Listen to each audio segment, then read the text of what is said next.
Hi friends, இன்றைக்கி நம்ம mutton பாயா எப்படி செய்கிறதுன்னு தான் பார்க்க போகிறோம். இது மொத்தம் ஒரு 5 பேருக்கு சர்வ் பண்ணலாம். வாங்க எப்படி செய்கிறதுன்னு பார்க்கலாம்.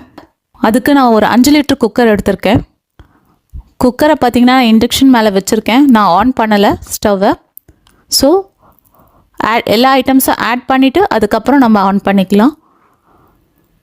இப்போது இந்த குக்கரில் 2 பெரிய சைஸ் வெங்காயத்தை நான் ஆட் பண்ணுறேன். ரஃபாக தான் கட் பண்ணியிருக்கேன், ரொம்ப பொடி பொடியாலாம் கட் பண்ணல.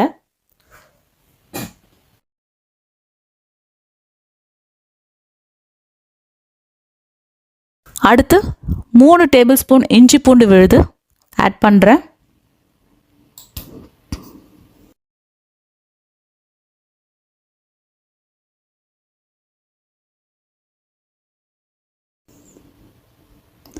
அடுத்து 2 பெரிய சைஸ் தக்காளியை ரஃபாக கட் பண்ணி ஆட் பண்ணிக்கிறேன்.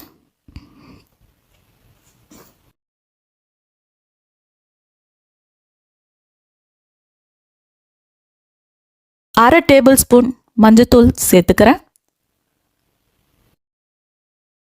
3 டேபிள் ஸ்பூன் தனியாத்தூள் சேர்த்துக்கிறேன்.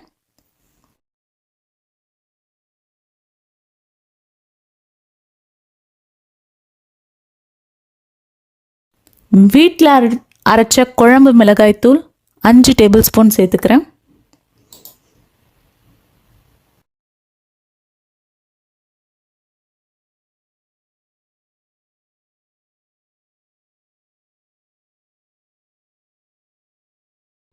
இப்போது கழுவி வச்சிருந்த ஆட்டுக்காலை இதில் சேர்த்துக்க போகிறேன்.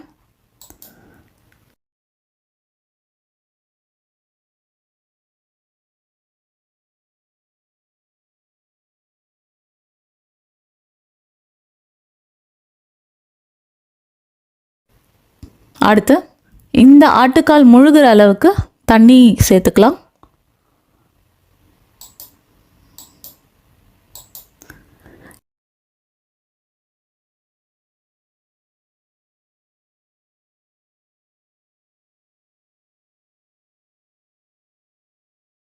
இப்போது 2 டேபிள் ஸ்பூன் கல்லுப்பை இதில் சேர்த்துக்கலாம்.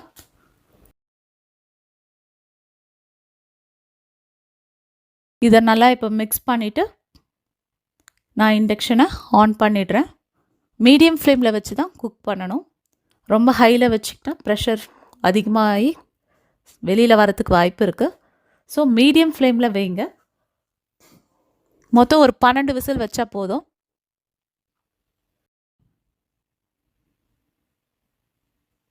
இப்போது இந்த விசில் வரத்துக்குள்ளே இந்த குழம்புக்கு தேவையான தாளிப்பு தேங்காய் அரைச்சி வச்சிடலாம்.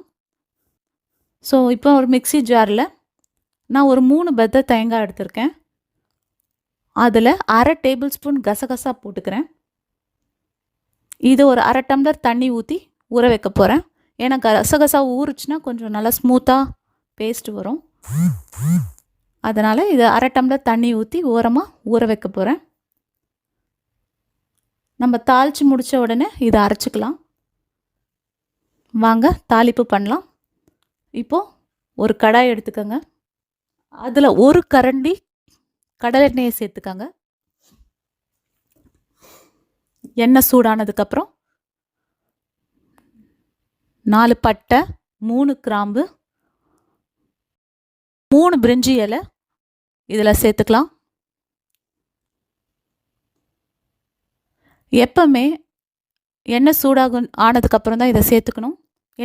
ஏன்னா உடனே அந்த ஃப்ளேவர் அந்த எண்ணெயில் இறங்கும். ஒரு நிமிஷம் நல்லா வதக்கிக்கங்க. அந்த ஃப்ளேவர் ஃபுல்லாக அந்த எண்ணெயில் இறங்கட்டும்.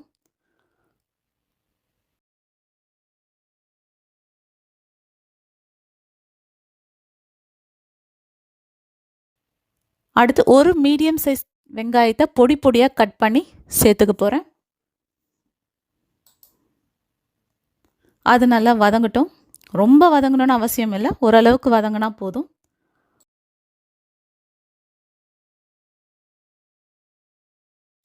அடுத்து அரை டேபிள் ஸ்பூன் இஞ்சி பூண்டு பேஸ்ட் சேர்த்துக்கிறேன். இதையும் கொஞ்சம் நல்லா வதக்கிக்கலாம்,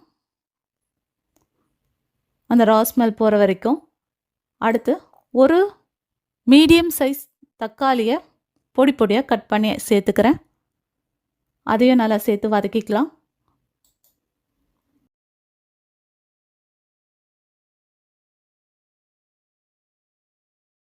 மூணு காம்பு புதினா இலையை கிள்ளி நான் இதில் சேர்த்துக்கிறேன். இது ஃப்ளேவருக்காக மட்டும்தான் போடுறோம். நிறைய போட்டிங்கன்னா கசக்கும். அதனால் 3 காம்பு போட்டிங்கன்னா போதும். அதில் இருக்க இலை மட்டும் போட்டிங்கன்னா போதும். அவ்வளோதான், வதக்கியாச்சு ஒரு 2 நிமிஷம். இப்போ ஆஃப் பண்ணிவிட்டு தேங்காவை அரைச்சி வச்சுக்கலாம். பாருங்கள், தேங்காவை அரைச்சிட்டேன். இப்போது குக்கர் 12 விசில் வந்துடுச்சு. வெயிட் எடுக்கிறேன். இந்த ஆட்டுக்கால் நம்ம இப்போ விசில் வச்சோம் இல்லைங்களா, வேக வச்சதில் நம்ம எண்ணெய் எதுவுமே ஆட் பண்ணலை. ஏன்னா ஆட்டுக்காலில் இருக்க அதில் வர அந்த கொழுப்பு, அந்த எண்ணெயே வந்து போதும். பாருங்கள் எவ்வளோ சூப்பராக வந்திருக்கு.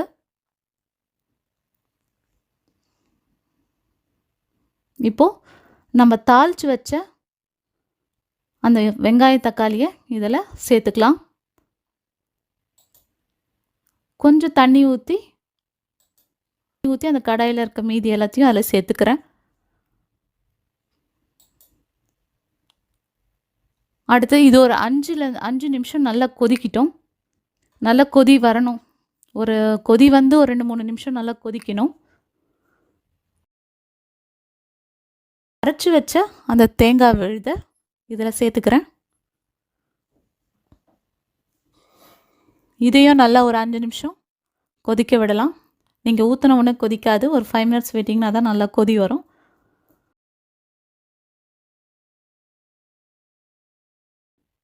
ஒரு கைப்பிடி அளவு கொத்தமல்லியை இதில் சேர்த்துக்கலாம்.